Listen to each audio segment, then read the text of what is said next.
এখানে চলে আসতে চাই। ফিজিক্যাল প্রপার্টিজ অফ ওয়াটার এটা আমাদের স্টার্টিং স্লাইড মূলত। তুমি দেখো এখানে ১ম যে কথাটা লেখা সেটা হচ্ছে water when pure has no color, no taste and no odor. when pure যখন এটা পিওর স্টেটে থাকবে। তার মানে আমরা যে ওয়াটারকে বলছি এটার বর্ণ নাই, বর্ণহীন, স্বাদহীন, গন্ধহীন একটা পদার্থ। এরকম যে আমরা কথাটা বলে থাকি এটা কিন্তু পিওর ওয়াটারের কথা বলি। তুমি হঠাৎ করে বুড়িগঙ্গা নদীতে গিয়ে যদি এখন বলো যে আমি ওখানে যেই পানি আছে ওইটার কোনো কালার থাকবে না বা কোনো গন্ধ থাকবে না, তাহলে তো এই এক্সপেকটেশনটা আসলে কাজে আসবে না। ফলে ওয়াটারটা যখন পিওর থাকবে তখন এই স্বাদহীন, বর্ণহীন, গন্ধহীন এটা প্রযোজ্য হবে। এখন আমরা যে পানি খাই আসলে বা যে পানিটা পান করি আরকি, সেই পানিটার একটা টেস্ট আছে কিন্তু। তুমি randomly ২ টা কোম্পানির ২ টা মিনারেল ওয়াটার নিয়ে যদি ড্রিংক করে দেখো, তাহলে দেখবে যে ফ্রেশ ওয়াটারটা খেয়ে তোমার যে টেস্ট লাগে, তারপর মাম এর পানি খেলে একটু ডিফারেন্ট টেস্ট তুমি পাবে। এটা তুমি টেস্ট করে দেখতে পারো। একটু ডিফারেন্স আছে আরকি ২ টার টেস্টে। তো এখন তার মানে ওয়াটার আমরা যেটা পান করি বা যে মিনারেল ওয়াটার সেটা সেটা কিন্তু টেস্টলেস না। তার মানে সেটা পিওর ওয়াটার না। সেখানে নিশ্চয়ই কোনো ইমপিউরিটি ডিসলভড অবস্থায় আছে। তো ইমপিউরিটি ডিসলভড অবস্থায় যে আছে সেটার সেটার হচ্ছে কারণেই আমরা মূলত ডিফারেন্ট টেস্টটা পাই। এখানে কথাটা লেখা দেখো, "the pleasant taste of water is due to dissolved gases and salts." তো তুমি ভাবতে পারো যে মিনারেল ওয়াটার কথাটার অর্থ কি? মিনারেল শব্দটার অর্থ হচ্ছে বেশ কিছু আয়ন ওখানে ডিসলভড অবস্থায় থাকে। তুমি নরমালি যেকোনো একটা মিনারেল ওয়াটারের লেবেলটা যদি পড়ে দেখো, যেমন আমার সামনেই এখন একটা মিনারেল ওয়াটার আছে। এখানে কি, কি লেখা আছে আমি পড়ছি। এটার ক্লোরাইড হচ্ছে কত আছে, ক্যাডমিয়াম লেভেল কত, নাইট্রেট লেভেল কত, লেড কত, ক্লোরিন কত, নাইট্রাইট কত, এই ধরনের বেশ কিছু প্যারামিটারস এখানে আছে। অর্থাৎ এই পানিটা শুধুমাত্র হাইড্রোজেন আর অক্সিজেন দিয়ে যে পানিটা ফরমেশন হয়, সেই পানিটাই কিন্তু আমরা ড্রিংক করি না। সেখানে কিছু খনিজ পদার্থ দ্রবীভূত অবস্থায় থাকে, মিনারেলস। এজন্য আমরা এটাকে মিনারেল ওয়াটার বলি, তাই না? সেজন্য সেটার একটা স্বাদ থাকে। কিন্তু আমরা ল্যাবে যে কাজ করি, ধরো তোমরা প্রত্যেকেই মনে হয় ল্যাবে আমার সাথে একটা করে এক্সপেরিমেন্ট করছো। সেখানে সবারই একটা ডিস্টিলড ওয়াটার ইউজ করতে হইছে। সেই ডিস্টিলড ওয়াটারটা কিভাবে আমরা বানাইছিলাম আসলে? ডিস্টিলড ওয়াটার বানাইছিলাম ডিস্টিলেশন করে। ডিস্টিলেশন জিনিসটা কি? আমরা পানিকে নিছিলাম একটা পাত্রে, সেখানে হিট দিছিলাম। হিট দিলে সেটা বাষ্পে পরিণত হয়। পরে সেই বাষ্পটাকে আমরা ঠান্ডা করি। ঠান্ডা করে আরেকটা পাত্রে আমরা সেটাকে যখন কালেক্ট করি, তখন শুধু পানিটুকুই আলাদা হয়ে আসে। অর্থাৎ ইমপিউরিটিটা কিন্তু বাষ্প হয় না। কারণ ইমপিউরিটিকে বাষ্প করতে হলে আরো অনেক বেশি হিট দিতে হতো। আমরা মাত্র ১০০ র উপরে ১২০ এর মতো হিট দিছি। ফলে পানিটুকু বাষ্প হইছে। সেই পানিটুকুকে হচ্ছে আমরা আলাদা আরেকটা কন্টেইনারে কালেক্ট করতেছি। ফলে সেই পানিটার মধ্যে পানি ছাড়া আর কিছু নাই এটা আমরা ধরে নিতে পারি। যদি তেমনটা হয় তাহলে সেটার কালার, সেটার টেস্ট এবং সেটার অর্ডার একদমই থাকবে না। কারণ ডিস্টিলড ওয়াটারকে আমরা পিওর ওয়াটার হিসেবে ধরে নিচ্ছি। এখন যদি তুমি সেটা মেইনটেইন করতে না পারো, কোন কারণে তুমি সেটা অন্য একটা পাত্রে রাখার সময় সেই পাত্রটা ভালো করে ক্লিন করা নাই কিংবা তুমি হ্যান্ডেল করার সময় ভালোমতো হ্যান্ডেল করতে পারলে না, তখন সেটা আর পিওর থাকছে না। তখন সেটার টেস্ট, কালার বা অর্ডার থাকতে পারে। বাট যদি পিওর স্টেট এ তুমি তাকে সংরক্ষণ করতে পারো, তাহলে সেটা অবশ্যই has no colour, no taste and no odour. আচ্ছা, তারপরে এখানে কয়েকটা খুব পরিচিত কথাবার্তা লেখা আছে। তুমি দেখো মেল্টিং পয়েন্ট অফ ওয়াটার লেখা 0 ডিগ্রি সেন্টিগ্রেড। তো মেল্টিং পয়েন্ট 0 ডিগ্রি সেন্টিগ্রেড মানে কি এটা তোমরা সবাই জানো, এটা নতুন করে আমার বলার কিছু নাই।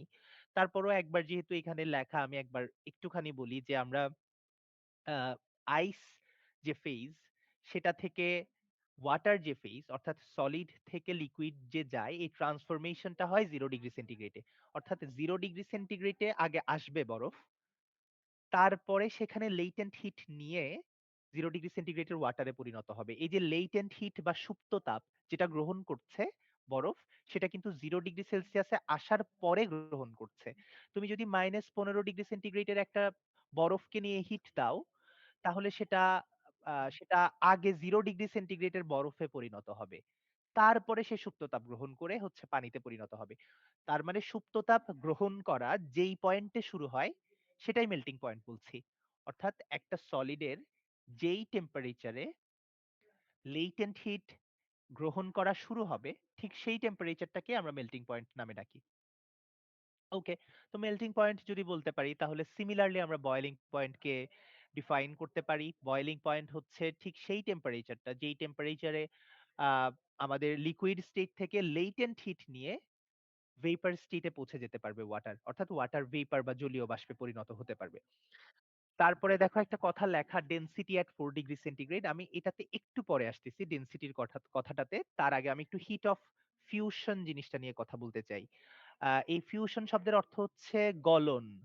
মানে গলে যে যাবে, একটা বরফ যে গলে যাবে সেটার জন্য কত হিট, আমরা একটু আগে যে সুপ্ত তাপের কথা বললাম, যে লেটেন্ট হিটের কথা বললাম, সেটার পরিমাণটা কত? সেটার পরিমাণটা দেখো ১ গ্রাম বরফকে 0 ডিগ্রি সেলসিয়াস তাপমাত্রায় নিয়ে গিয়ে সেখান থেকে মানে 0 ডিগ্রি সেলসিয়াসের ১ গ্রাম বরফকে আমি যদি 0 ডিগ্রি সেলসিয়াসের ১ গ্রাম পানিতে পরিণত করতে চাই, তাহলে আমাকে 79.7 ক্যালোরি হিট দিতে হবে।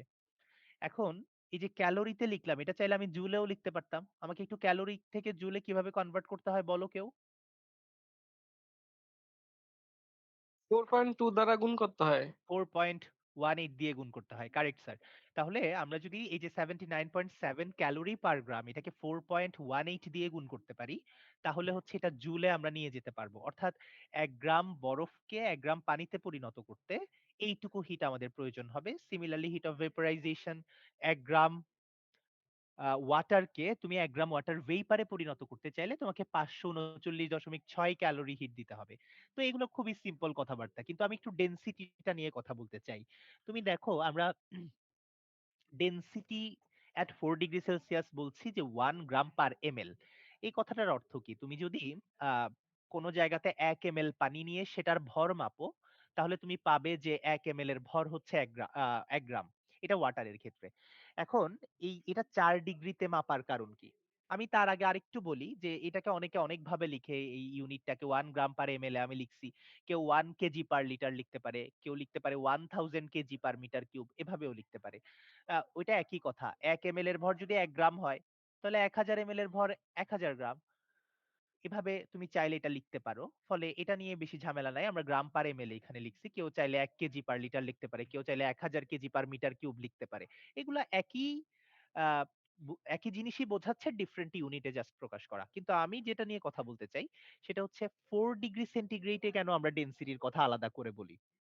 সেটা নিয়ে একটু কথা বলতে চাই। তো ওয়াটারের ডেনসিটিটা হাইয়েস্ট হয় হচ্ছে ৪ ডিগ্রি সেলসিয়াস তাপমাত্রায়। ৪ ডিগ্রি সেলসিয়াস তাপমাত্রায় ওয়াটারের ডেনসিটিটা মেক্সিমাম হয়। এখন এটা বোঝার আগে তোমাকে অনেক ফান্ডামেন্টাল জিনিসপত্র বুঝতে হবে। ১ম কথা তোমাকে বুঝতে হবে ডেনসিটি জিনিসটা কি? ডেনসিটি হচ্ছে ঘনত্ব। ঘনত্ব কি? ঘনত্ব হচ্ছে আ তুমি যে কোনো একটা সাবস্ট্যান্স বলো, একটা কম্পাউন্ড বলো বা যেকোনো কিছু বলো, সেটার মলিকিউল গুলো কত কাছাকাছি আছে সেটাই হচ্ছে তার ডেনসিটি। যদি অনেক কাছাকাছি থাকে তাহলে ডেনসিটি বেশি।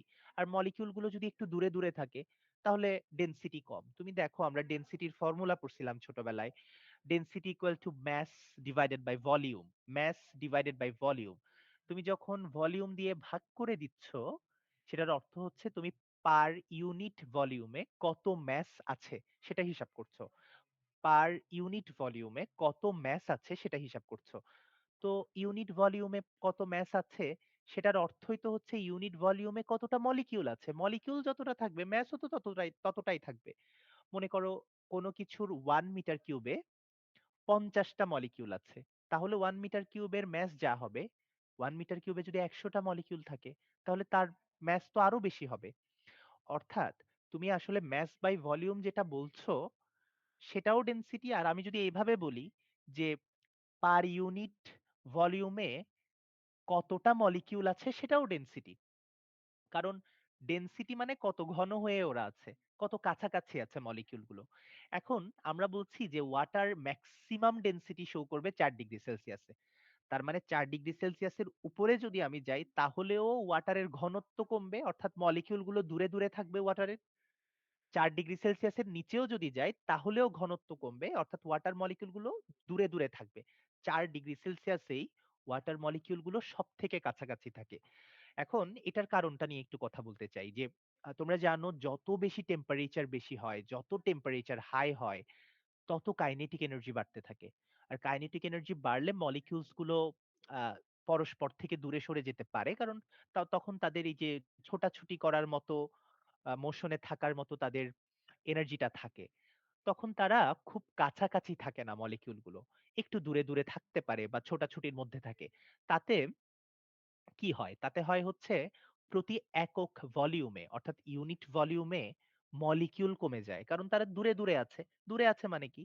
1 মিটার কিউবে বেশি মলিকিউল নাই। তার থেকে দূরের মিটার কিউবে আছে। অর্থাৎ ১ মিটার কিউব একটা ফিক্সড আয়তন যদি তুমি কল্পনা করে নাও, সেটার মধ্যে মলিকিউল কমে যাবে যদি তুমি হায়ার টেম্পারেচারে যাও। কারণ মলিকিউল গুলো কাইনেটিক এনার্জি বা গতিশক্তি থাকার কারণে ছোটাছুটির মধ্যে আছে এবং দূরে, দূরে আছে।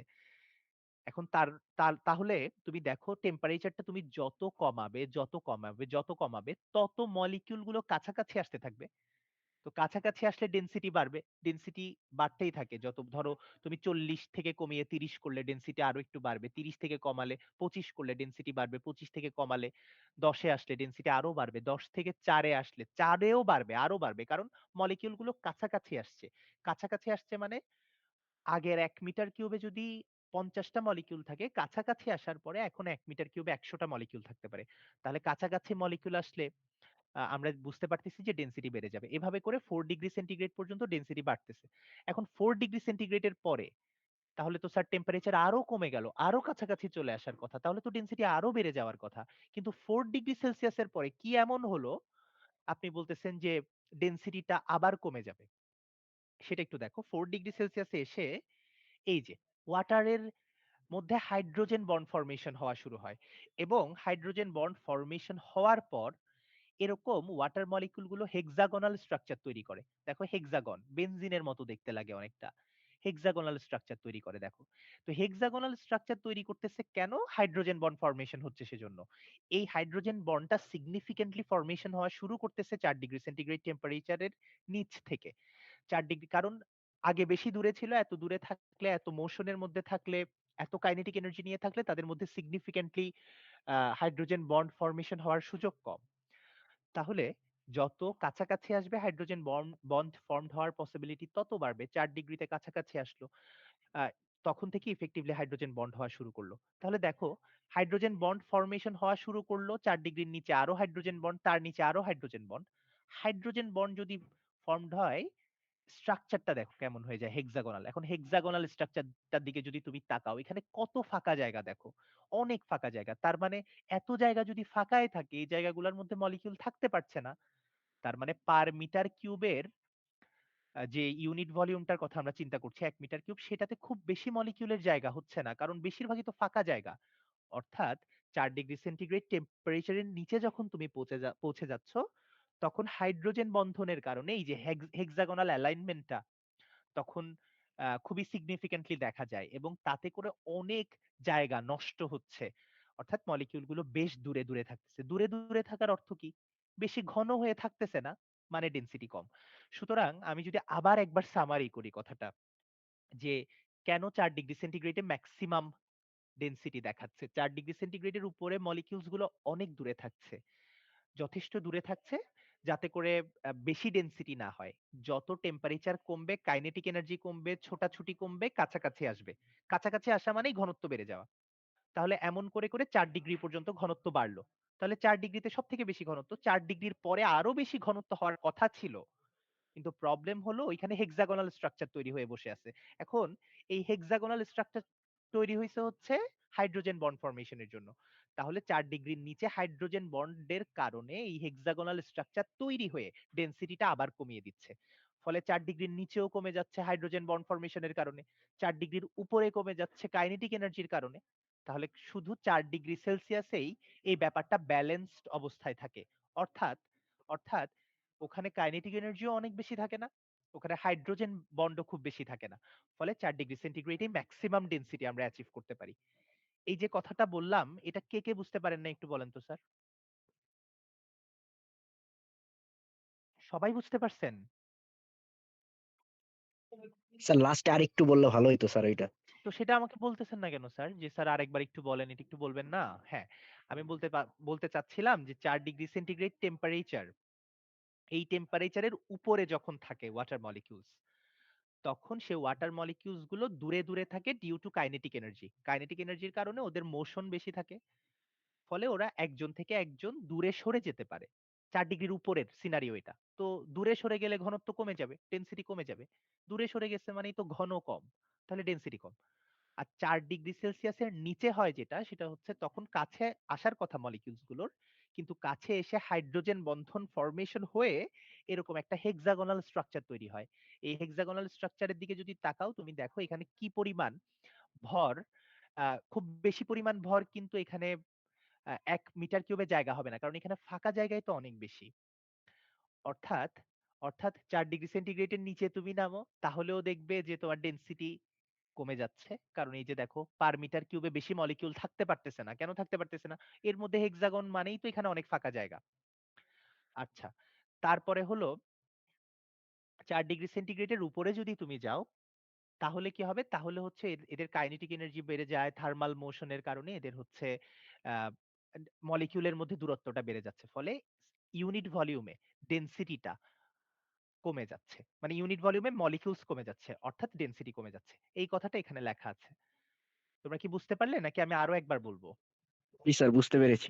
বুঝতে পেরেছো? তাহলে তুমি একটু বলো তো আমাকে। একটু বলো। হুম। আরে ভুল হলে কিছু হবে না। বলো। আমি আবার বলে দেব। অসুবিধা নাই। স্যার আপনি বলেছেন যে ৪ ডিগ্রি সেলসিয়াসের উপরে যখন থাকে তখন হচ্ছে ওইটা মানে গতিশক্তি বেড়ে যায়, মানে মলিকিউল গুলা স্যার দূরে দূরে সরে যায়।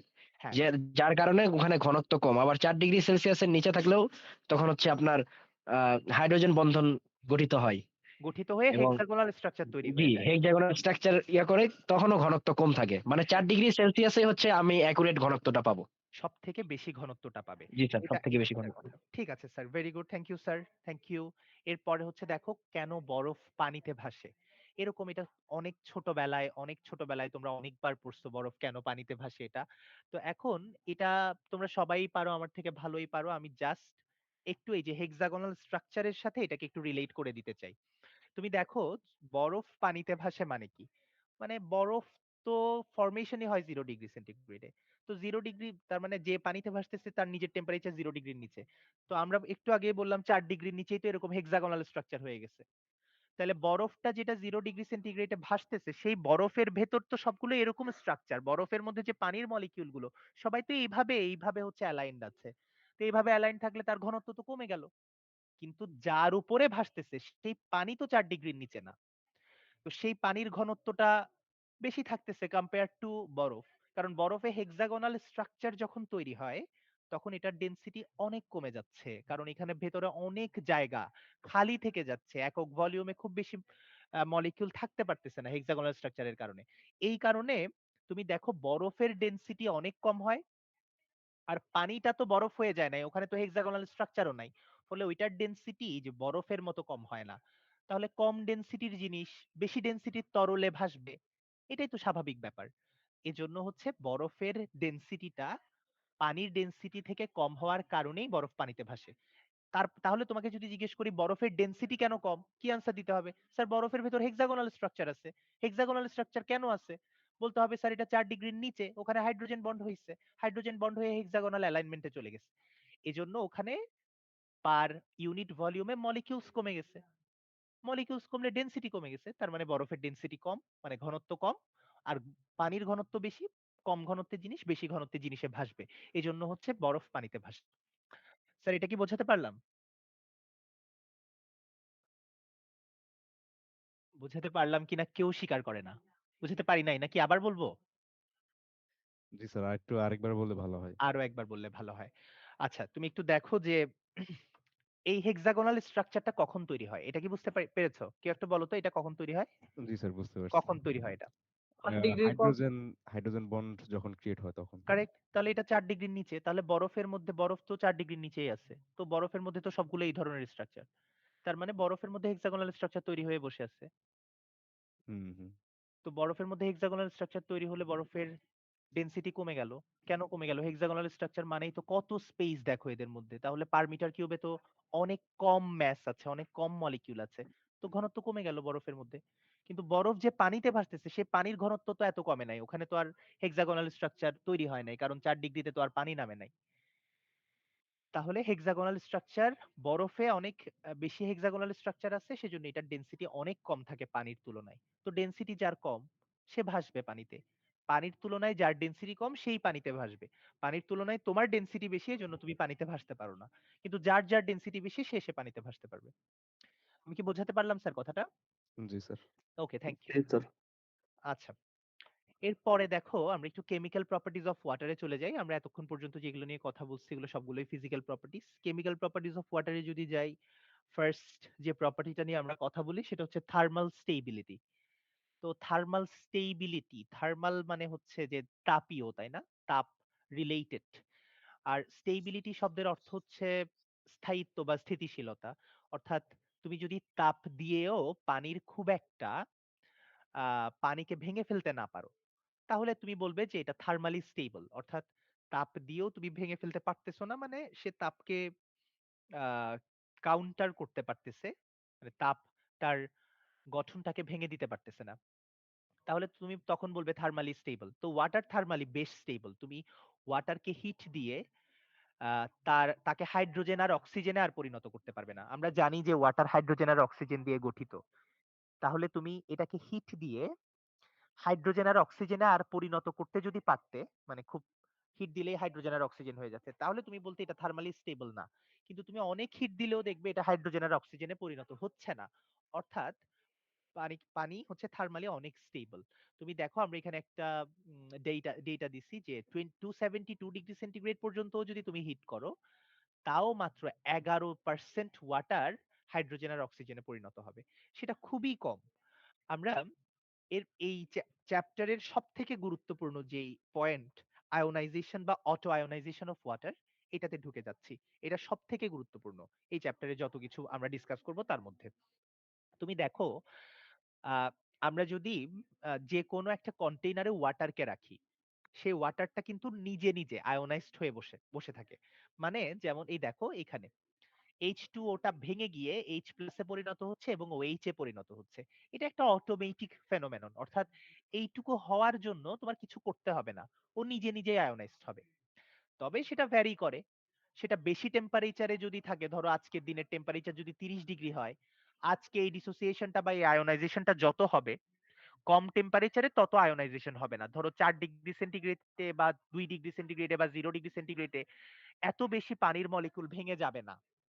তাহলে টেম্পারেচার যত বাড়বে পানির আয়োনাইজেশনটা তত বেশি হবে, পানির ডিসোসিয়েশনটা তত বেশি হবে।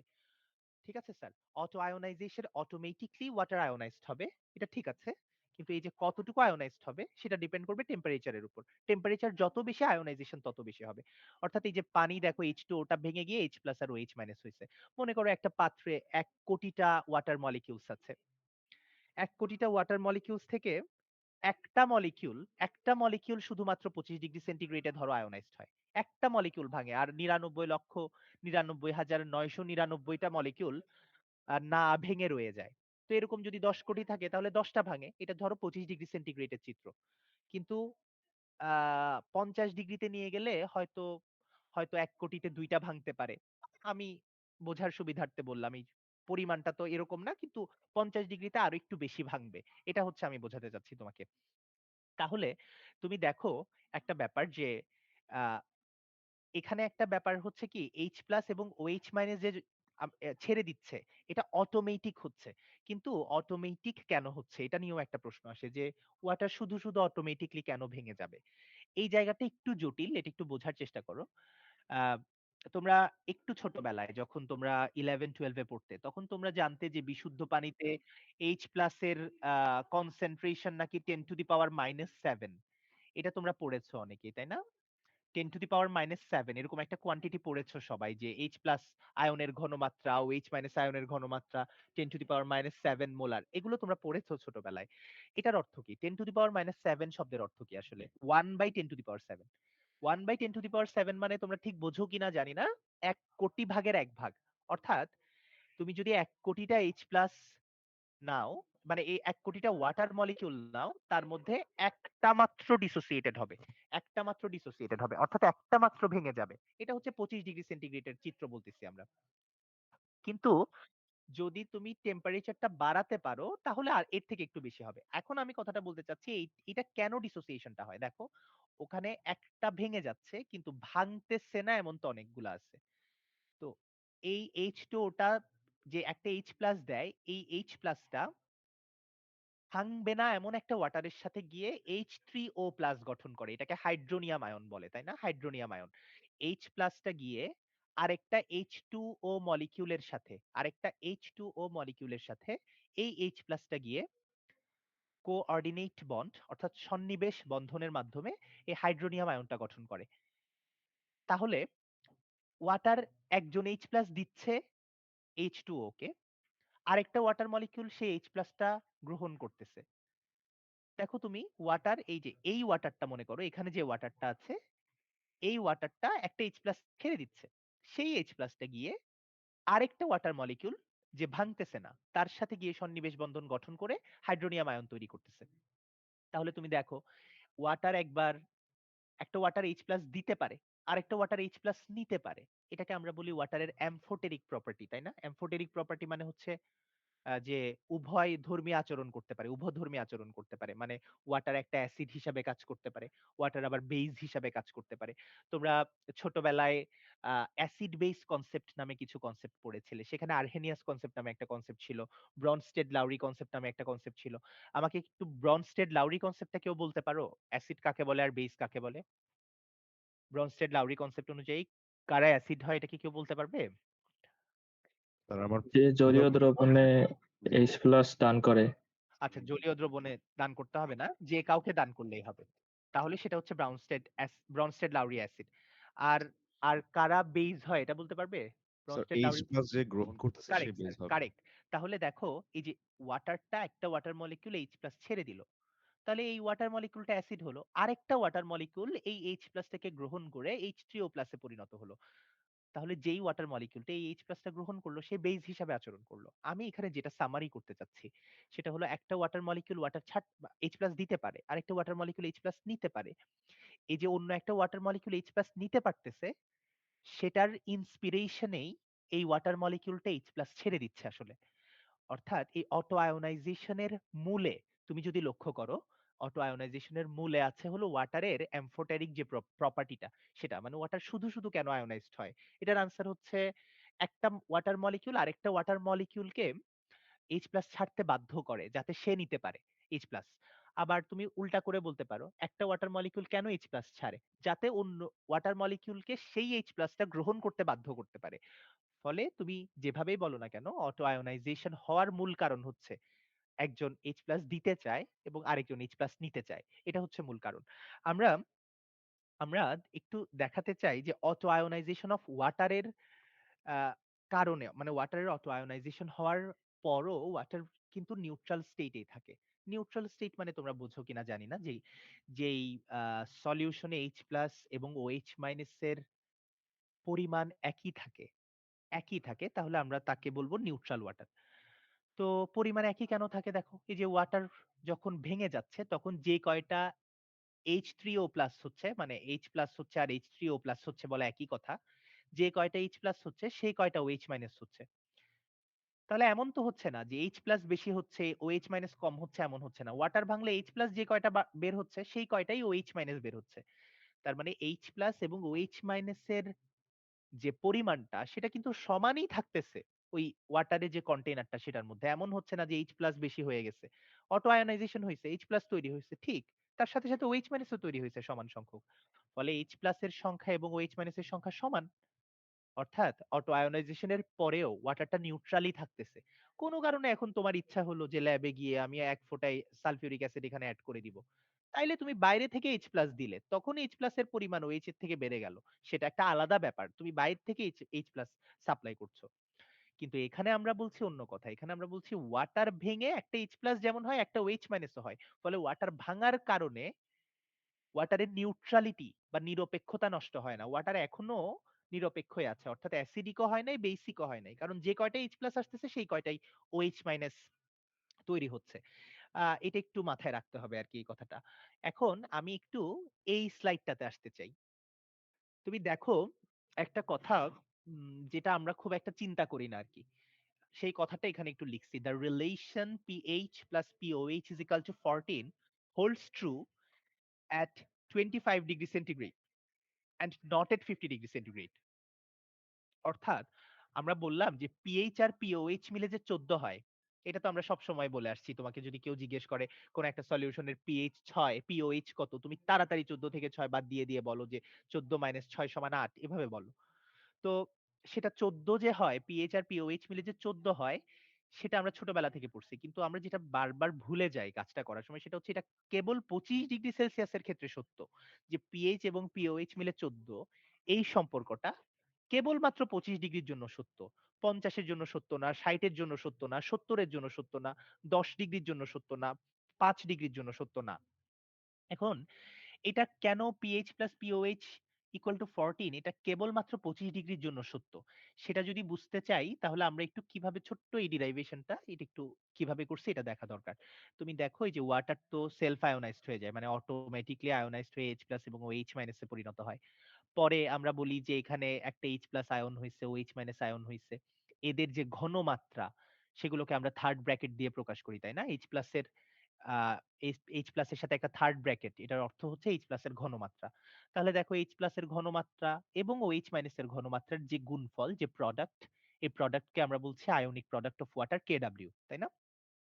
আচ্ছা, এখন এই KW এর ভ্যালুটা ফিক্সড না। এই KW এর ভ্যালুটা ফিক্সড না। অর্থাৎ এটা 10 ডিগ্রিতে যেমন 25 ডিগ্রিতে তেমন না, 30 ডিগ্রিতে তেমন না, 40 ডিগ্রিতে তেমন না। এই টেম্পারেচার চেঞ্জ হওয়ার সাথে সাথে KW এর ভ্যালুটা চেঞ্জ হবে। কেন চেঞ্জ হবে কেউ বলতে পারবা? কেন চেঞ্জ হবে KW এর ভ্যালুটা? টেম্পারেচারের সাথে কত চেঞ্জ হয়? টেম্পারেচারের সাথে এই যে ডিসোসিয়েশনটা বাড়ে, অর্থাৎ ওয়াটার আগে যে ধরো একটা ভেঙে যাচ্ছে 1 কোটিটাতে, টেম্পারেচার বাড়তে বাড়তে হয়তো প্রতি 1 মানে কোটি আয়নিত হবে নাকি? বেশি আয়নিত হবে স্যার। তাহলে বেশি আয়নিত হলে বেশি আয়ন হবে, বেশি আয়ন হলে আয়নের ঘনমাত্রা বাড়বে, ঘনমাত্রা বাড়লে ঘনমাত্রার গুণফল বাড়বে, KW ও বেড়ে যাবে। এইটা হচ্ছে কথা। তাহলে দেখো 25 ডিগ্রি সেলসিয়াস তাপমাত্রায় KW এর ভ্যালুটা 1 into 10 to the power minus 14, কিন্তু 50 ডিগ্রিতে ভ্যালুটা দেখো 1 আর নাই, 5.4 into 10 to the power minus 14 হয়ে গেছে। তার মানে 1, এটা 1 ছিল, এটা 5.4 হয়ে গেছে। তার মানে তুমি দেখো এই KW এর ভ্যালুটা কিন্তু সিগনিফিক্যান্টলি বেড়ে গেল। এটা কেন? কারণ যত টেম্পারেচার বাড়তেছে তত আয়োনাইজেশন বাড়তেছে। আয়োনাইজেশন বাড়লে H প্লাস আর OH মাইনাস এর ঘনমাত্রা বাড়বে, আর ঘনমাত্রা বাড়লে তো KW বাড়বেই স্যার। এটা হচ্ছে কথা। তাহলে তুমি দেখো 25 ডিগ্রিতে KW হচ্ছে এত, 1 into 10 to the power minus 14। এখন এই 25 ডিগ্রির 25 ডিগ্রির তে KW যেহেতু এটা, এই KW এর জায়গায় আমি ওই যে H plus into OH minus এটা বসিয়ে দিলাম। তারপরে উভয় পক্ষে মাইনাস লগারিদম নিলাম, ঋণাত্মক লগারিদম। তো ঋণাত্মক লগারিদম নিলে মাইনাস লগ H প্লাস এবং মাইনাস লগ OH মাইনাস, এইটুকু মিলে PH আর POH হয়ে গেল। আর ডান পক্ষে নেগেটিভ লগারিদম নিলে তো এটা 14ই হয়ে যাবে। সুতরাং PH আর POH যে 14 আসলো, এই 14 ভ্যালুটা এই KW ভ্যালুর উপর ডিপেন্ড করলো। দেখো KW ভ্যালুর নেগেটিভ লগারিদমই হচ্ছে 14। তাহলে এই KW ভ্যালুটা যদি চেঞ্জ হয়ে যায় তাহলে 14টাও চেঞ্জ হয়ে যাবে। কারণ এই 14টা আসছে কিভাবে? এই যে নেগেটিভ লগারিদম অফ এটা, এভাবে আসছে 14টা, 14 ভ্যালুটা। তাহলে আমার KW ভ্যালুটা যদি এটা না থাকে, এই যে 1 into 10 to the power minus 14 এটা যদি না থাকে, তাহলে এখানেও এই 14 ভ্যালুটা থাকবে না। এই 14 ভ্যালুটা এখানেও থাকবে না। যদি এটা না থাকে এটাও থাকবে না। তো এটাই তো 50 ডিগ্রিতে গেলে তো আর 1 থাকতেছে না। দেখো এটা হয়ে যাচ্ছে 5.4 into 10 to the power minus 14। এখন তুমি এটার নেগেটিভ লগারিদম যদি নাও, এটা 13.26 হয়ে যায়।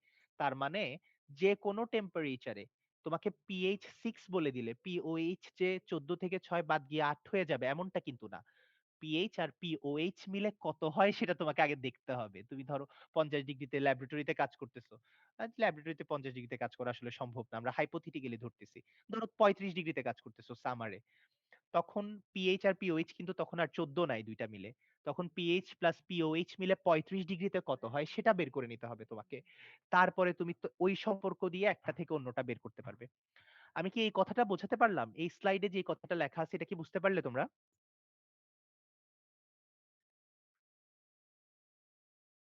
বুঝতে পেরেছো সবাই? জি স্যার। স্যার কে দিয়ে কি মেন করে? কোন কে দিয়ে? KW দিয়ে? জি স্যার। KW হচ্ছে প্রোডাক্ট, মানে এটা তো আসলে আমি তোমাকে একটু খুলেই বলি। আ এটা দেখো এই ওয়াটারটা তো ডিসোসিয়েশন হয় H+ এবং OH- এ। এটা কিন্তু একটা মাঝখানে উভমুখী বিক্রিয়া, তাই না? উভমুখী বিক্রিয়া হলেই এখানে একটা ইকুইলিব্রিয়াম কনস্ট্যান্ট থাকে। ইকুইলিব্রিয়াম কনস্ট্যান্ট মানে হচ্ছে সাম্য ধ্রুবক বলা হয়, তাই না? ওই কেসি, কেপি তোমরা পড়ছিলা। তো কেপি কেসিতে দেখো ওই উপরে থাকবে H+, নিচে থাক H+ আর OH- এর ঘনমাত্রা উপরে থাকবে আর নিচে থাকবে ওয়াটারের ঘনমাত্রা। তো ওয়াটারের ঘনমাত্রা তো ফিক্সড। তো নিচে যেটা আছে সেটাকে আমি কেডব্লিউ এর সাথে মানে কেসি এর সাথে গুণ করে একসাথে কেডব্লিউ লিখি। অর্থাৎ এই কেডব্লিউটা আসলে একটা কনস্ট্যান্ট। কোন কনস্ট্যান্ট? ওই যে আমাদের একটা সাম্য ধ্রুবক বা ইকুইলিব্রিয়াম কনস্ট্যান্ট কেসি ছিল, সেটার সাথে এই ওয়াটারের ঘনমাত্রাটা গুণ করে যে কনস্ট্যান্টটা পাচ্ছি। বলো এটার কেসি কি হবে বলো? কেসি তোমরা ছোটবেলায় কেসি কেপি পড়ছো। কেসি কি হবে বলো? উপরে থাকবে H+ এর ঘনমাত্রা ইনটু OH- এর ঘনমাত্রা। নিচে কি থাকবে? বলো। H2 এর ঘনমাত্রা রাইট। তাহলে স্যার H2 এর ঘনমাত্রা। তাহলে কেসি ইকুয়াল টু উপরে থাকলো H+ এর ঘনমাত্রা ইনটু OH- এর ঘনমাত্রা আর নিচে থাকলো H2 এর ঘনমাত্রা। এখন এই নিচে যেটা আছে ওইটাকে কেসির সাথে গুণ করে দাও। তাহলে নিচে যে ঘনমাত্রাটা ওয়াটারের যে ঘনমাত্রাটা আছে সেটাকে যদি কেসির সাথে গুণ করে দিতে পারো, তাহলেও তুমি একটা কেসি ইনটু ওয়াটারের ঘনমাত্রা যেটা সেটাই হচ্ছে আমাদের কেডব্লিউ, অর্থাৎ কেডব্লিউটা একটা কনস্ট্যান্ট এবং সেটা আলটিমেটলি যে H+ এর ঘনমাত্রা ইনটু OH- এর ঘনমাত্রার গুণফলের সমান হচ্ছে। তাহলে কে দিয়ে কি বোঝায়? আনসার হচ্ছে কে দিয়ে একটা কনস্ট্যান্ট বোঝায়। সেই কনস্ট্যান্টের মানটা আমি H+ আর OH- এর গুণফল দিয়েও বের করতে পারবো, আবার কেসির সাথে ওয়াটারের H2 এর ঘনমাত্রা গুণ করেও আমি বের করতে পারবো। একই কথা।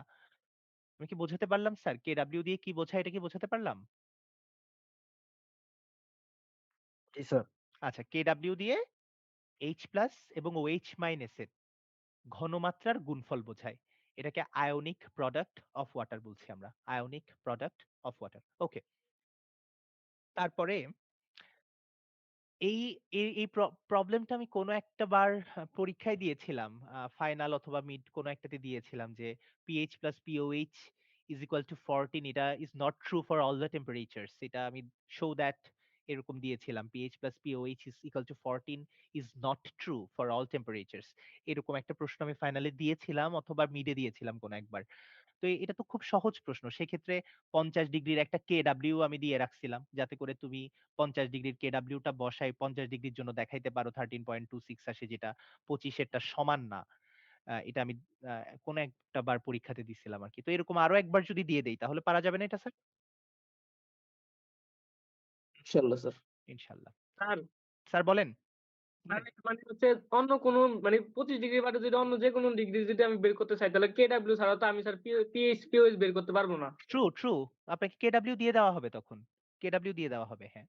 তুমি তো ঠিক আছে। কেডব্লিউ এর ভ্যালু মুখস্থ বসাতে পারবে না সব জায়গাতে। হ্যাঁ। কিন্তু এই কথাটা একটু এই বেসিকটা তোমার ক্লিয়ার হওয়াটা খুব ইম্পোর্টেন্ট যে কেডব্লিউ আসলে সব টেম্পারেচারে একই না। ফলে পিএইচ আর পিওএইচ সব টেম্পারেচারে 14 না। এটা ক্লিয়ার হতে হবে। এটা যদি না বোঝো তাহলে সবসময়ই সারা জীবনই পিএইচ 6 বললে পিওএইচ কে তুমি 14 - 6 বলে বসে থাকবে। তাহলে আর তোমার নতুন করে কিছু জানা হলো না। ফলে এটা একটু মাথায় রাখতে হবে যে পিএইচ আর পিওএইচ মিলে সবসময় 14 হয় না। এটা শুধু 25 এর জন্য 14 হয়। ইনফ্যাক্ট 0 ডিগ্রি সেন্টিগ্রেড এসটিপির যে কথা আমরা বলি, স্ট্যান্ডার্ড টেম্পারেচার এন্ড প্রেশার, সেটাতে পিএইচ আর পিওএইচ মিলে 14 থেকে বেশি হয়ে যাবে আরো। কারণ কেডব্লিউ এর ভ্যালুটা আরো কমবে। কেডব্লিউ এর ভ্যালু কমা মানে হচ্ছে মাইনাস লগ নিলে ভ্যালুটা বেড়ে যাবে। তখন 14 থেকে আরো বেশি হয়ে যাবে 0 ডিগ্রির জন্য। ঠিক আছে? ওকে। এবার আরেকটা কথা দেখো, the pH of neutral water is not equal to 7 at temperatures other than 25 degree centigrade. অর্থাৎ আমরা বলছি তোমাকে যে কোনো সময় যদি জিজ্ঞেস করা হয় যে বিশুদ্ধ পানির নিরপেক্ষ পানির পিএইচ কত, তুমি মুখস্থ বলে ফেলো যে 7 হচ্ছে নিরপেক্ষ পানির পিএইচ। কিন্তু আসলে কি 7 নিরপেক্ষ পানির পিএইচ সব ক্ষেত্রে? না, সেটাও শুধুমাত্র 25 ডিগ্রি সেলসিয়াস তাপমাত্রায়। তাহলে তুমি একটু দেখো তো এই যে 7 যে নিউট্রাল পিএইচ 25 ডিগ্রির জন্য এটা আসলে কিভাবে আসে? এটা ওই সেম অ্যাপ্রোচ আমি লিখতেছি 25 ডিগ্রিতে কেডব্লিউ হচ্ছে 1 ইনটু 10 টু দি পাওয়ার -14 আর কেডব্লিউ মানেই হচ্ছে দুইটা আয়নের গুণফল, সেটা লিখে দিলাম। এখন আমরা যখন নিউট্রাল ওয়াটার বলছি, নিউট্রাল মানে নিরপেক্ষ। নিরপেক্ষ মানে কি? H প্লাস যতটুকু আছে OH মাইনাসও ততটুকু আছে। তাহলে in neutral water H plus আর OH মাইনাস সমান। তাহলে তুমি এইখানে যে এর উপরের লাইনে যে H plus into OH minus লিখছো, এই OH মাইনাস এর জায়গায় H প্লাস লিখে দিতে পারবে, কারণ এই H প্লাস আর OH মাইনাস তো সমান। তাহলে এখানে একটা H প্লাস, এখানে একটা H প্লাস, দুইটা মিলে H plus square. H plus square equal to 1 Times 10 to the power minus 14। এটাকে যদি তুমি রুট করো তাহলে H প্লাস এর কনসেন্ট্রেশন পেয়ে যাচ্ছ, that is 10 to the power minus 7 mole per litre. আর এটার তুমি যদি নেগেটিভ লগারিদম নিতে পারো তাহলে তুমি নিউট্রাল যে পিএইচটা সেটা 7 হিসাবে পাচ্ছ 25 ডিগ্রি সেন্টিগ্রেডে। এজন্য তুমি সবসময় বলো যে 7 এর নিচে হলে অ্যাসিডিক, 7 এর উপরে হলে বেসিক, এরকম কথাবার্তা বলে থাকো। কিন্তু তুমি ভাবো এই যে 7 মানটা আসলো, এটা কোত্থেকে আসলো? এটা আসলো এই 1 into 10 to the power minus 7 এর নেগেটিভ লগারিদম নিয়ে। এখন এটার নেগেটিভ লগারিদম, এই যে এই 1 into 10 to the power minus 7 এর নেগেটিভ লগারিদম নিলাম, ঠিক আছে, কিন্তু 1 into 10 to the power minus 7 এই মানটা কোত্থেকে আসলো? এটা আসলো এই যে 1 into 10 to the power minus 14 এই মানটাকে রুট ওভার করে। তাহলে আলটিমেটলি এই 1 into 10 to the power minus 14 কে রুট ওভার করলে কত আসতেছে তার উপরেই তো এই নিউট্রাল পিএইচটা ডিপেন্ড করতেছে। তো এই 1 into 10 to the power minus 14 যে মানটা, এটা তো খালি 25 ডিগ্রি সেন্টিগ্রেডের জন্য হবে, শুধুমাত্র 25 ডিগ্রি সেন্টিগ্রেডের জন্য হবে। তুমি যখনই 50-এ চলে যাচ্ছ, 60-এ চলে যাচ্ছ, 70-এ চলে যাচ্ছ, 75-এ চলে যাচ্ছ, তখন তো এই KW এর এই ভ্যালুটা আর থাকছে না। 1 into 10 to the power minus 14 থাকছে না। ফলে এটাকে রুট ওভার করলেও এই 1 into 10 to the power minus 7 আর আসবে না। তখন সেটার নেগেটিভ লগারিদম নিলেও আর 7 আসবে না। এই যে এই কথাটা বললাম আসবে না, সেটা তো বললাম, সেটা একটু করেও দেখালাম। পাশে একটু দেখো, 50 ডিগ্রি সেন্টিগ্রেড টেম্পারেচারে KW is equal to 5.4 times 10 to the power minus 14। এটাকে নিউট্রাল ওয়াটারের ক্ষেত্রে হলে H প্লাস ইন্টু OH মাইনাসের জায়গায় আমি H প্লাস স্কোয়ার লিখতে পারি। স্কোয়ার লিখলে 5.4 times 10 to the power minus 14। এইটাকে যদি তুমি রুট ওভার করো 2.32 into 10 to the power minus 7 হয়। ঠিক আছে, দেখো এটা কি আর এত আসলো? 1 into 10 to the power minus 7 তো আর আসলো না। এবার কত আসলো? রুট ওভার করে 2.32 into 10 to the power minus 7। তাহলে এখন যদি তুমি এটার মাইনাস লগারিদম নাও তাহলে তো আর 7 আসবে না স্যার। এর আগের বার 7 আসছিল, কারণ এখানে 1 into 10 to the power minus 7 ছিল। এখন তো 2.32 into 10 to the power minus 7। তাহলে দেখো কি আশ্চর্য ব্যাপার, এটা মেনে নিতে কত কষ্ট হয় আমাদের আমি জানি না। 50 ডিগ্রিতে নিউট্রাল পিএইচ হচ্ছে 6.63। এই কথাটা বুঝতে পারো কিনা জানি না। 6.63 নিউট্রাল পিএইচ মানে হচ্ছে 6.63 এর নিচে থাকলে অ্যাসিডিক, 6.63 এর উপরে থাকলে বেসিক। তুমি চিন্তা করো, তোমাকে র্যান্ডমলি আজকের ক্লাসের আগে যদি আমি জিজ্ঞেস করতাম যে 6.8 একটা পিএইচ, এটা অ্যাসিডিক নাকি বেসিক, তুমি মুখস্থ বলতে যে 6.8 পিএইচটা হচ্ছে স্যার 7-এর নিচে, 7-এর নিচে মানেই অ্যাসিডিক। কিন্তু সেটা 25 ডিগ্রিতে হচ্ছে 7-এর নিচে হলে অ্যাসিডিক। 50 ডিগ্রিতে তো উল্টা হিসাব, 50 ডিগ্রি তো 6.63 এর নিচে অ্যাসিডিক। তাহলে 6.60 এর উপরে হলেই বেসিক। এখন 6.8 যেই পিএইচটার কথা বললাম সেটা 50 ডিগ্রি সেন্টিগ্রেডে কিন্তু বেসিক পিএইচ। অর্থাৎ আমি যদি তোমাকে এইবারের যে মিড টার্ম পরীক্ষাটা হয়ে যাবে কিছুদিন পর, সেখানে যদি একটা প্রশ্ন আমার এরকম দিতে মন চায় হঠাৎ করে যে show that 6.8 is a basic pH at 50 degree centigrade, এরকম যদি দিতে মন চায় তাহলে এটাকে আনসার করা যাবে স্যার?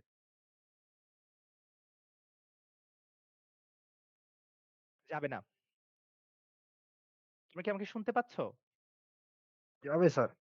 যাবে স্যার। কিভাবে আনসার করবেন একটু বলেন তাহলে গেলে? ওই যে 50 ডিগ্রিতে নিউট্রাল পিএইচটা বের করে দেবেন। নিউট্রাল জি পিএইচ স্যার, বের, এটা বের করব ডান দিকে যেটা করা আছে। হ্যাঁ, এটা বের করে মানে বলবেন যে তার মানে এটা বের 6.63 এর নিচে হচ্ছে অ্যাসিডিক, 6.63 এর উপরে হচ্ছে বেসিক। তাহলে বলবা যে 6.63 এর উপরে যেহেতু বেসিক তাহলে 6.8 ইজ এ বেসিক পিএইচ।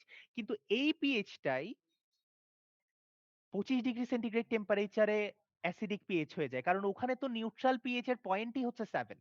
তাহলে এই একটা এই ডিফারেন্সটা একটু বুঝতে হবে। ঠিক আছে, আমি কি বোঝাতে পারলাম তোমাদের? জি স্যার, বুঝতে পেরেছি।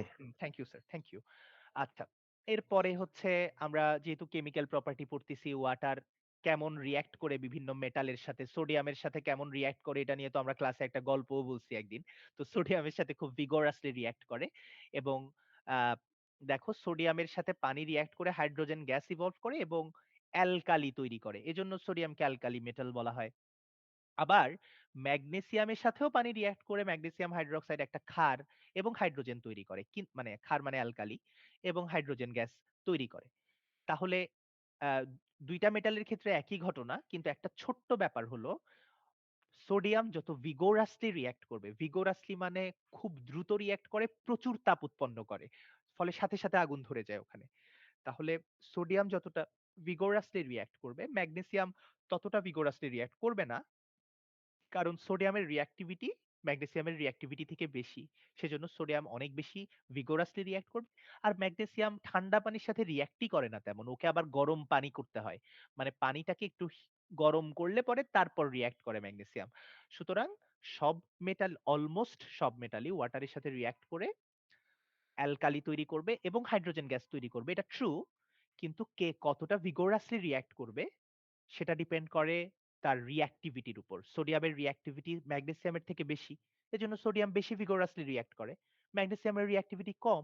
এজন্য ম্যাগনেসিয়াম কম vigorously রিঅ্যাক্ট করবে। তো এই সিম্পল কথাটা হচ্ছে আমরা লিখলাম এই হেডিং এর আন্ডারে যে action of water with elements. এখানে মেটালের সাথে একটু দেখালাম, আবার নন মেটালের সাথেও ওয়াটার রিঅ্যাক্ট করে দেখো। ক্লোরিন একটা গ্যাস, ফ্লোরিন একটা গ্যাস, তারপর কার্বন একটা নন মেটাল। এগুলো এগুলো দেখো, এগুলো ওয়াটারের সাথে রিঅ্যাক্ট করছে। ক্লোরিনের সাথে ওয়াটার রিঅ্যাক্ট করে হাইড্রোক্লোরিক অ্যাসিড, তারপর হাইপোক্লোরাস অ্যাসিড এটা তৈরি করলো। ফ্লোরিনের সাথে ওয়াটার রিঅ্যাক্ট করে হাইড্রোফ্লোরিক অ্যাসিড তৈরি করলো। কার্বনের সাথে ওয়াটার রিঅ্যাক্ট করে ওয়াটার গ্যাস নামে একটা গ্যাস মিক্সচার তৈরি করে। তুমি দেখো এইটার জন্য কিন্তু আবার কার্বনের সাথে ওয়াটার রিঅ্যাক্ট করার জন্য এক্সট্রিমলি হাই টেম্পারেচার লাগে। আমি যদি ভুল না করি তাহলে এই টেম্পারেচারটা 1300 ডিগ্রি সেন্টিগ্রেডের কাছাকাছি। Water gas production reaction. এটা তোমরা যারা অর্গানিক কেমিস্ট্রি না পড়ে চলে আসছো ইন্টার থেকে ইউনিভার্সিটিতে, তারা হয়তো এই ওয়াটার গ্যাসটা পাও নাই। কিন্তু যারা মোটামুটি পড়াশোনা করছো তারা দেখবা যে অর্গানিক কেমিস্ট্রিতে এটা ছিল। পেট্রল সিনথেসিস নামে একটা জায়গা ছিল অ্যালকেন প্রোডাকশনে। ওখানে দেখবা যে এই রিঅ্যাকশনটা ছিল। তো কার্বনের সাথেও ওয়াটার রিঅ্যাক্ট করে, সেটার জন্য এক্সট্রিমলি হাই টেম্পারেচার লাগে। এই যেমন নিচের যে টেম্পারেচারটা, নিচের যে রিঅ্যাকশনটা, এটার টেম্পারেচার অলমোস্ট 1300 ডিগ্রি সেন্টিগ্রেড, আমি যদি ভুল না করি আরকি। আচ্ছা, এরপরে হচ্ছে action with oxides. Oxides oxides মানে হচ্ছে অক্সিজেনের যে যৌগগুলো গঠিত হয় তার সাথে ওয়াটারের অ্যাকশনটা কেমন। কিছু আছে বেসিক অক্সাইড। কোনগুলো বেসিক অক্সাইড হয়? যারা মেটালের অক্সাইড তারা হচ্ছে বেসিক অক্সাইড। যেমন সোডিয়াম একটা মেটাল, সোডিয়ামের যে অক্সাইড সেটা সোডিয়াম অক্সাইড। এটা একটা বেসিক অক্সাইড। তো এটা যে বেসিক অক্সাইড তার প্রমাণ কি? তার প্রমাণ হচ্ছে ওয়াটারের সাথে রিঅ্যাক্ট করলে একটা বেস তৈরি হয়। তো এটা যে বেস তার প্রমাণ কি? তার প্রমাণ তুমি এটার পিএইচ মেপে দেখো, কোনো অসুবিধা নাই। পিএইচ দেখবা অনেক নিচে আসতেছে 7-এর 25 ডিগ্রি সেন্টিগ্রেডে। একই কথা ক্যালসিয়াম অক্সাইড, এটাও একটা বেসিক অক্সাইড। সেজন্য পানির সাথে বিক্রিয়া করে আরেকটা বেস তৈরি করতেছে। কিন্তু যারা অ্যাসিডিক অক্সাইড, অর্থাৎ অধাতুর যে অক্সাইড গুলা থাকে বেশিরভাগ ওগুলো অ্যাসিডিক হয়, তারা দেখো তারা যখন ওয়াটারের সাথে রিঅ্যাক্ট করে তখন অ্যাসিড তৈরি করে। এজন্য তুমি ছোটবেলায় যখন অ্যাসিড রেইন পড়াশোনা করছো তখন বলছো যে সালফার ডাইঅক্সাইড, সালফার ট্রাইঅক্সাইড, এইসব অক্সাইড গুলো অ্যাসিড রেইন কজ করে, কারণ ওই অক্সাইড গুলোই হচ্ছে অ্যাসিডিক। তাহলে এই 4 নম্বরে যে অ্যাকশন উইথ অক্সাইডস এই কথাটা আমরা ডিসকাস করছি। এটা দেখো, এটার ইয়াটা কি, মানে এটার সামারিটা কি? এটা সামারিটা হচ্ছে অ্যাসিডিক অক্সাইডের সাথে অ্যাসিড তৈরি করে, বেসিক অক্সাইডের সাথে ওয়াটার বেস তৈরি করে। শেষ। এইটুকু হচ্ছে কথা এখানে। খুবই সিম্পল কথা। আচ্ছা, আমরা ২ টা জিনিস পড়তেছি, আর হাইড্রেট ফরমেশন এবং হাইড্রোলাইসিস। একটু বুঝি। হাইড্রেট ফরমেশনেও পানি এসে বিক্রিয়া করে, হাইড্রোলাইসিসেও পানি এসে বিক্রিয়া করে। পার্থক্যটা হচ্ছে যখন হাইড্রেট ফরমেশন হয় তখন পানি এসে কোনো কম্পাউন্ডকে ভেঙে দেয় না। অর্থাৎ ধরো কপার সালফেট এখানে আছে দেখো, এই কপার সালফেটের সাথে পানি রিঅ্যাক্ট করছে, কিন্তু পানি কপার সালফেটের স্ট্রাকচারটাকে ব্রেক করলো না, বরং কপার সালফেটের মধ্যে নিজে ঢুকে গেল। এই ধরনের যে কম্পাউন্ড ফরমেশন এটাকে বলে হাইড্রেট ফরমেশন। এবং তোমরা এই পরিচিত কম্পাউন্ডটা সবাই চিনো, এটাকে ব্লু ভিট্রিয়ল বলে, তাই না? অর্থাৎ বাংলায় তুতে বলে। এটার আরেকটা নাম হচ্ছে কপার সালফেট পেন্টাহাইড্রেট। পেন্টাহাইড্রেট অর্থাৎ 5টা ওয়াটার মলিকিউল এটার সাথে অ্যাড হইছে জাস্ট, কিন্তু কপার সালফেটের স্ট্রাকচারটাকে ভেঙে দেয় নাই বা কম্পাউন্ডটাকে ভেঙে দেয় নাই। এই ধরনের যে কম্পাউন্ড ফরমেশন হচ্ছে ওয়াটারের সাহায্যে সেটাকে আমরা বলতেছি হাইড্রেট। এটা একটা হাইড্রেট, এটা আরেকটা হাইড্রেট, এটা আমরা বলতেছি। কিন্তু যদি এমন হয় যে ওয়াটার এসে কোন একটা মলিকিউলকে ভেঙে দিল, তাহলে আমরা বলি হাইড্রোলাইসিস। যেমন দেখো এই নিচে এটাতে দেখো H2O, মানে আমি HOH লিখছি, এটা আসলে পানি আর কি, একটু ভেঙে লিখছি, H এবং OH করে লিখছি। এটা এসে দেখো AB যে এখানে কম্পাউন্ডটা ছিল এটাকে ভেঙে দিছে দেখো, ভেঙে বি আর এ কে স্প্লিট করে ফেলছে। বি কে পাঠিয়ে দিছে এইচ এর সাথে, আর এ কে পাঠিয়ে দিছে OH এর সাথে। অর্থাৎ ওয়াটার এসে এখানে যে কাজটা করলো সেটা হচ্ছে একটা কম্পাউন্ডকে ভেঙে ফেলা ইংরেজি হচ্ছে লাইসিস। আর ওয়াটার মানে হচ্ছে ওই যে হাইড্রেশন, মানে তো ওয়াটার যোগ হওয়া। তাহলে পানির সাহায্যে লাইসিস, এজন্য হাইড্রোলাইসিস। ভেঙে ফেলা মানে হচ্ছে লাইসিস। আর পানি ইউজ করে লাইসিস, এজন্য হাইড্রোলাইসিস। তাহলে হাইড্রেট ফর্মেশন এবং হাইড্রোলাইসিসের মধ্যে পার্থক্য কি? এরকম যদি একটা প্রশ্ন কোথাও আসে, কি লিখতে হবে? হাইড্রেট ফর্মেশন মানে হাইড্রেশন যে বিক্রিয়া, সেখানে ওয়াটার মলিকিউল এসে জাস্ট অ্যাড হয় টু দ্য কম্পাউন্ড, কিন্তু কম্পাউন্ডটাকে ভেঙে দেয় না। কিন্তু হাইড্রোলাইসিস যে রিঅ্যাকশন, সেটাতে ওয়াটার মলিকিউল এসে একটা কম্পাউন্ডকে ভেঙে নতুন কম্পাউন্ড তৈরি করে, সেটা হচ্ছে হাইড্রোলাইসিস রিঅ্যাকশন। হাইড্রেট ফর্মেশনেও নতুন কম্পাউন্ড হয়, হাইড্রোলাইসিসেও নতুন কম্পাউন্ড হয়। কিন্তু হাইড্রেট ফর্মেশনে ওয়াটার এসে অরিজিনাল কম্পাউন্ডটাকে ভেঙে দেয় না, কিন্তু হাইড্রোলাইসিসে ওয়াটার এসে অরিজিনাল কম্পাউন্ডটাকে ভেঙে দেবে। তোমরা কি আমার কথাটা বুঝতে পারলে কি বললাম?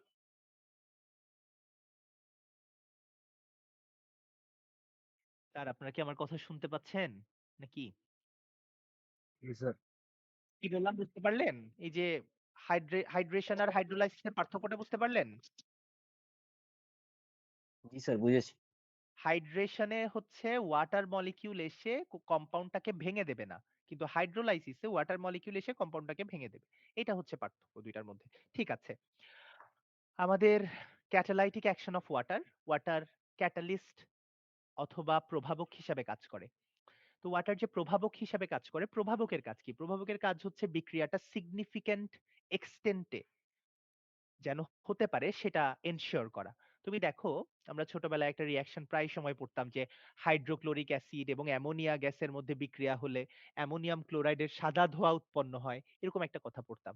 কিন্তু তুমি এটা জানবে যে HCl এবং NH3 এর মধ্যে রিঅ্যাকশন যখন হয়, এর মধ্যে পানির উপস্থিতি যদি না থাকে, বিক্রিয়াটা খুব ভালো মতো হয় না, হয়তো অল্প একটু হয়, অল্প একটু সাদা ধোঁয়া তুমি পাবে। কিন্তু এটা খুব ভালো পরিমাণে সাদা ধোঁয়া পেতে হলে ওখানে পানির উপস্থিতি থাকাটা প্রয়োজন।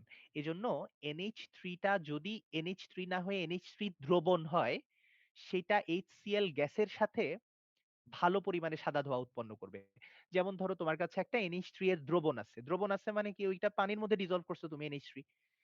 এখন কোন একটা জায়গা থেকে HCl গ্যাস উৎপন্ন হচ্ছে, তুমি ওই NH3 এর যে দ্রবণ আছে সেই দ্রবণে একটা গ্লাসের রড যদি ডুবিয়ে দাও, সেই ডুবিয়ে রাখা রডটাকে এনে এবার যদি ওই HCl যেখান থেকে যাচ্ছে ওই জায়গা বরাবর গিয়ে ধরো, তাহলে দেখবে HCl এর ধোঁয়াটার সাথে ওই গ্লাস রডটা যেখানে লাগছে ওই জায়গাতে সাদা ধোঁয়া উৎপন্ন হচ্ছে। এটা খুব বেশি পরিমাণে তুমি সাদা ধোঁয়া দেখতে পাবে। কেননা এখানে NH3টার সাথে আমরা ওয়াটার মলিকিউল অ্যাড করলাম, অর্থাৎ ওয়াটারকে এখানে ক্যাটালিস্ট হিসাবে কাজ করার সুযোগ দেওয়া হয়েছে। তুমি যদি ওয়াটারের উপস্থিতি না দিতে, অর্থাৎ শুধু HCl একটা গ্যাসের সাথে শুধু NH3 একটা গ্যাসের তুমি রিঅ্যাক্ট করতে দিচ্ছ, এটা খুব একটা সিগনিফিকেন্ট পরিমাণে তুমি সাদা ধোঁয়া দেখতে পাবে না। অর্থাৎ আমি যে কথাটা সামারি করতে চাই সেটা হচ্ছে ওয়াটার অসংখ্য রিঅ্যাকশনে ক্যাটালিস্ট হিসাবে কাজ করে, অসংখ্য রিঅ্যাকশনে। আহ তাহলে এটার পরে লাস্ট যেই পয়েন্টটা আমরা ওয়াটার নিয়ে বলতে চাই সেটা হচ্ছে ওয়াটারকে ইউনিভার্সাল সলভেন্ট বলা হয়। ইউনিভার্সাল সলভেন্ট শব্দের অর্থ হচ্ছে সার্বজনীন দ্রাবক, বাংলা এরকম বলা হয় যে ওয়াটার আসলে সব কিছুকে দ্রবীভূত করে ফেলতে পারে। তো ওয়াটার সবকিছুকে কেন দ্রবীভূত করতে পারে? সবকিছুকে পারে না, প্রায় সবকিছুকে পারে। কেন প্রায় সবকিছুকে দ্রবীভূত করতে পারে? এটা দুইটা কারণ একটু মনে রাখতে হবে স্পেসিফিকলি। একটা হলো ওয়াটার নিজে পোলার কম্পাউন্ড। পোলার কম্পাউন্ড মানে কি স্যার? এটার মধ্যে পজিটিভ পোল এবং নেগেটিভ পোল তৈরি হয়। আচ্ছা, তাহলে একটা পোলার কম্পাউন্ড আরেকটা পোলার কম্পাউন্ডকে ডিসলভ করে ফেলতে পারে। এটাকে আমরা ছোটবেলায় একটা নেমোনিক ছিল আমাদের এরকম, লাইক ডিসলভস লাইক, মানে হচ্ছে যেই ধরনের কম্পাউন্ড সেই ধরনের সলভেন্টে ভালো ডিসলভ হয়। তার মানে পোলার কম্পাউন্ড পোলার সলভেন্টে ভালো ডিসলভ হবে, নন পোলার কম্পাউন্ড নন পোলার সলভেন্টে ভালো ডিসলভ হবে। ওয়াটার যেহেতু পোলার কম্পাউন্ড, সে তার পোলার অ্যাকশন দিয়ে, পোলার যে নেচার সেটা দিয়ে সবগুলো পোলার কম্পাউন্ডকে ডিসলভ করতে পারবে। এটা ন্যাচারাল ব্যাপার। কিন্তু ওয়াটারের এর বাইরে যে অ্যাডভান্টেজটা সেটা হচ্ছে ওয়াটার আবার হাইড্রোজেন বন্ড তৈরি করতে পারে, হাইড্রোজেন বন্ড তৈরি করতে পারে। হাইড্রোজেন বন্ড তৈরি করতে পারার কারণে সে অসংখ্য নন পোলার কম্পাউন্ডকেও ডিসলভ করে ফেলতে পারে। যেমন ধরো, আমি তোমাকে একটা উদাহরণ দিয়ে ক্লিয়ার করি। ধরো NaCl, সোডিয়াম ক্লোরাইড। সোডিয়াম ক্লোরাইডে পজিটিভ নেগেটিভ আছে, মানে Na+ টা পজিটিভ, Cl- টা নেগেটিভ, ওয়াটারে পজিটিভ নেগেটিভ আছে, অক্সিজেনটা নেগেটিভ, হাইড্রোজেন ২টা পজিটিভ। তাহলে এদের মধ্যে একটা পোলার ইন্টারেকশন হয়ে ওয়াটারের মধ্যে সোডিয়াম ক্লোরাইড ডিসলভ হবে। এটা হচ্ছে পোলার ইন্টারেকশনের ব্যাপার। কিন্তু ওয়াটারে তো অ্যালকোহল ডিসলভড হওয়ার কথা না স্যার। অ্যালকোহল হচ্ছে একটা নন পোলার কম্পাউন্ড। হ্যাঁ, অ্যালকোহলে অল্প পরিমাণ পোলারিটি আছে, কিন্তু সেটা ওয়াটারে ডিসলভড হওয়ার জন্য যথেষ্ট পোলারিটি না। তারপরও তো অ্যালকোহল ওয়াটারে ডিসলভড হয়ে যায়। এটার কারণটা কি? এটার কারণটা হচ্ছে ওয়াটার অ্যালকোহলের সাথে হাইড্রোজেন বন্ড তৈরি করতে পারে। তাহলে তুমি সামারিটা দেখো, ওয়াটার কি করতেছে? ওয়াটার পোলার কম্পাউন্ড যারা, তাদেরকে ডিসলভ করতেছে পোলার ইন্টারেকশন দিয়ে। আর নন পোলার কম্পাউন্ডের মধ্যে অসংখ্য কম্পাউন্ডকে সে ডিসলভ করে ফেলতেছে হাইড্রোজেন বন্ড দিয়ে। তাহলে সে তো একটা ওয়াইড রেঞ্জ কভার করতে পারতেছে। এজন্য আমরা ওয়াটারকে ইউনিভার্সাল সলভেন্ট বলি। তোমাকে যদি কেউ কখনো জিজ্ঞেস করে বা কোনো পরীক্ষাতে যদি এই প্রশ্নটা আসে যে ওয়াটার কেন ইউনিভার্সাল সলভেন্ট, এটার পক্ষে মূল যুক্তি দুইটা। একটা হচ্ছে পোলার ইন্টারঅ্যাকশনের কারণে সে পোলার কম্পাউন্ডকে ডিসলভ করে। আরেকটা হচ্ছে সে হাইড্রোজেন বন্ড ফরমেশনের মাধ্যমে নন পোলার অনেকগুলাকেও ডিসলভ করে ফেলতে পারে। এই কারণে ওয়াটার ওয়াইড রেঞ্জ অফ কম্পাউন্ডসকে ডিসলভ করতে পারে এবং আমরা ইউনিভার্সাল সলভেন্ট হিসাবে ওয়াটারকে স্বীকৃতি দেই। তুমি দেখো এখানে আমরা কিছু স্যাম্পল কোয়েশ্চেন দিছি যে discuss the action of water with oxides. অক্সাইডের সাথে কেমন অ্যাকশন দেখায় একটু আগে বলছি। বেসিক অক্সাইডের সাথে বেস তৈরি করে, অ্যাসিডিক অক্সাইডের সাথে অ্যাসিড তৈরি করে। হাইড্রোলাইসিস রিঅ্যাকশন কি একটু আগে বলছি যে হাইড্রোলাইসিস হচ্ছে ওয়াটার এসে যদি কোনো মলিকিউলকে ভেঙে দেয়, সেটা হচ্ছে hydrolysis reaction. Explain why water shows the highest density at 4 degree centigrade. বলছি 4 ডিগ্রির উপরে হচ্ছে কাইনেটিক এনার্জি বেশি থাকে, মোশন বেশি থাকে, মলিকিউলগুলো দূরে দূরে সরে যায়, ডেনসিটি কমে যায়। 4 ডিগ্রির নিচে হাইড্রোজেন বন্ড ফর্ম হয়, হেক্সাগোনাল স্ট্রাকচার হয়, ডেনসিটি কমে যায়। কিন্তু 4 ডিগ্রিতে মোশনও বেশি থাকে না, মলিকুলার মোশন, হাইড্রোজেন বন্ডও বেশি থাকে না, ফলে 4 ডিগ্রিতে হচ্ছে এটা ম্যাক্সিমাম ডেনসিটি শো করবে। তারপর কেন আইস পানিতে ভাসে? ওই যে আইসের মধ্যে হেক্সাগোনাল স্ট্রাকচার থাকে, ডেনসিটি অনেক কম, ওয়াটারের ডেনসিটি বেশি, আইসের ডেনসিটি কম, ওয়াটারের ডেনসিটি বেশি, এজন্য আইস ওয়াটারে ভাসবে, স্বাভাবিক ব্যাপার। তারপরে ওই যে verify that the relation pH plus pOH is equal to 14 holds true at 25 degree centigrade temperature and not at 50 degree centigrade temperature. আমি তোমাকে ভেরিফাই করতে বলছি যে pH plus pOH equal to 14, এটা 25 ডিগ্রির জন্য সত্য, 50 ডিগ্রির জন্য সত্য না। আমি দুইটা KW এর ভ্যালুই দিয়ে দিছি দেখো। আরেকটা প্রশ্ন, explain why the pH of a neutral water is not equal to 7 at all temperatures other than 25. 25 degree ছাড়া অন্য কোনো টেম্পারেচারেই নিউট্রাল ওয়াটারের পিএইচটা ৭ হয় না। সেটা কেন হয় না? কারণ অন্য কোনো টেম্পারেচারেই তো আমার কেডব্লিউ এর ভ্যালুটা 1 ইনটু 10 টু দি পাওয়ার -14 হয় না। সেটাও এখানে আমি একটা স্লাইডে তোমাকে পড়াইছি। এই যে, এই স্লাইডটা হচ্ছে লাস্ট কোয়েশ্চেনটার আনসার। ঠিক আছে? তারপরে এই যে এখানে স্যাম্পল কোয়েশ্চেনে আমি যেমন ওয়াটার কেন ইউনিভার্সাল সলভেন্ট এটা দিই নাই। স্যাম্পল কোয়েশ্চেন এটা দিই নাই। এটা একটা ভালো প্রশ্ন হতে পারে যে ওয়াটার কেন ইউনিভার্সাল সলভেন্ট হিসাবে আমরা ওয়াটারকে স্বীকৃতি দিতে পারছি। এটা একটা ভালো প্রশ্ন হতে পারে। তোমরা চাইলে এটাও এড করে রাখতে পারো আরকি। তো আমার মনে হয় যে আমরা অনলাইনে আর এর থেকে বেশি পড়াশোনা না করি। তোমাদের সবাইকে অনেক থ্যাংক ইউ যারা জয়েন করছো। আমরা একটা চ্যাপ্টার, এটা ছোট্ট একটা চ্যাপ্টার ছিল আমাদের। ওই চ্যাপ্টারটা আমরা শুরু করে ফেলতে পারলাম এবং আমি তোমাদেরকে এটা আপলোড করে দিচ্ছি আজকেই, যে তোমাদের ক্লাসরুম আছে ওখানে এটার ম্যাটেরিয়ালটা আপলোড করে দিচ্ছি।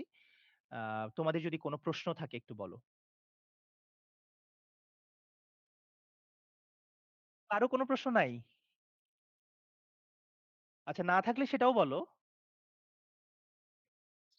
স্যার মানে যে প্রশ্নগুলা মানে প্র্যাকটিস করতে বলছেন ওগুলা প্র্যাকটিস করলেই কি মানে হবে ইয়াতে সিপি এটাই বা প্রশ্ন স্যার। আমি জিজ্ঞেস মানে পরীক্ষার জন্য হবে কিনা এটাই প্রশ্ন। এইটা প্রশ্ন না করে স্যার এটা বুঝি না এটা একটু জিজ্ঞেস করা যায় না?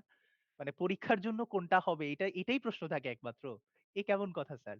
পরীক্ষার জন্য, হ্যাঁ, পরীক্ষার জন্য তো তোমাদেরকে আমি একটা কমন উত্তর দেওয়া আছে না ক্লাসরুমে, বলেছি যে এখানে কিছু স্যাম্পল দেওয়া আছে কোয়েশ্চেনের। অর্থাৎ এখানে এরকম প্রশ্নের মতো আরো প্রশ্ন হতে পারে। স্যাম্পল মানে হচ্ছে কি যে এই ধরনের প্রশ্ন হয়ে থাকে সাধারণত। তো তুমি এরকম আরো কয়েকটা স্যাম্পল কোয়েশ্চেন, মেটেরিয়াল যে মেটেরিয়াল গুলো আপলোড দিয়েছেন ওগুলোর ভিতরেই না হ্যাঁ, হ্যাঁ, মানে এই ওগুলার চ্যাপ্টারে?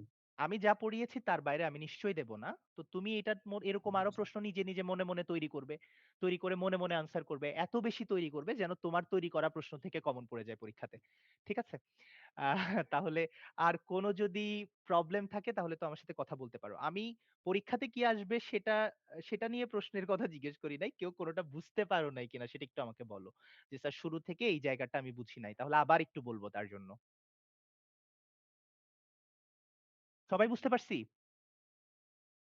ইউনিভার্সাল সলভেন্টটা একটু একবার বললে আবার ভালো একটু হয়। বলবো। হ্যাঁ, গুড। তাহলে ওয়াটার, হ্যাঁ, আবার একটু বলে ফেলি তাহলে ইউনিভার্সাল সলভেন্ট মানে ওয়াটার অনেক বেশি কম্পাউন্ডকে ডিসলভ করতে পারে। কেন অনেক বেশি কম্পাউন্ডকে ডিসলভ করতে পারে? কারণ সে পোলার ইন্টারঅ্যাকশন দিয়ে অনেকগুলো পোলার কম্পাউন্ডকে ডিসলভ করে। আর হাইড্রোজেন বন্ড দিয়ে অনেকগুলো নন পোলার কম্পাউন্ডকে ডিসলভ করে। তাহলে পোলার গুলাকেও ডিসলভ করতে পারতেছে, নন পোলার গুলাকেও ডিসলভ করতে পারতেছে, অনেকগুলাকে ডিসলভ করতে পারতেছে। এইজন্য সে ইউনিভার্সাল সলভেন্ট। ঠিক আছে স্যার? আর কারো কোনো প্রশ্ন? আরেকটা স্যার প্রশ্ন স্যার, ওই যে মানে আরো আগে যেটা বলছিলেন যে বলেন। 6.8 ইজ এ বেসিক, মানে ওই 50°C তাপমাত্রায় 6.8 বেসিক পিএইচ, হ্যাঁ, ওই ওই ওই পার্টটা আরেকবার স্যার একটু এই যে তুমি এক্সপ্লেন একটু করলে দেখো, ভালো। এই যে এখানে দেখো আমার স্লাইডটার দিকে খেয়াল করো। 50 ডিগ্রিতে নিউট্রাল পিএইচ যে 6.63 আসছে এটা বুঝছো? হ্যাঁ, এই কারণেই মানে ওই যে পিএইচ মানে ওটা বেড়ে গেছে, এই কারণেই ওটা এই যে বেসিক। হ্যাঁ, এই যে 6.63 নিউট্রাল পিএইচ আসছে। তার মানে 6.63 এর নিচে অ্যাসিডিক, উপরে 6.63 এর বেসিক। উপরে বেসিক। তাহলে 50 ডিগ্রিতে যেহেতু নিউট্রাল ভ্যালুটা 6.63, তাহলে এর উপরে যেকোনো ভ্যালুই তো বেসিক হয়ে যাবে। স্যার মানে এটা শুধুমাত্র ওই যে মানে এখানে 50° দিয়ে করা আছে, ওইটাই মানে আসলে আসতে পারে, মানে এর নো, আমি 60 ডিগ্রিতে দিতে পারি না পরীক্ষায় তোমাকে। 60 তাহলে ডিগ্রি দিতে স্যার কে মানে আপনার ভিন্ন দিতে হবে? কেডব্লিউ আমি দিয়ে দেব তোমাকে। ও আচ্ছা, ঠিক আছে, হ্যাঁ, ধন্যবাদ স্যার। Thank you sir. আপনি বুঝে প্রশ্ন করলেন। এটা বোঝা গেল। আপনার প্রশ্ন শুনে বোঝা গেল যে আপনি বুঝে প্রশ্ন করলেন। আর কারো কোনো প্রশ্ন?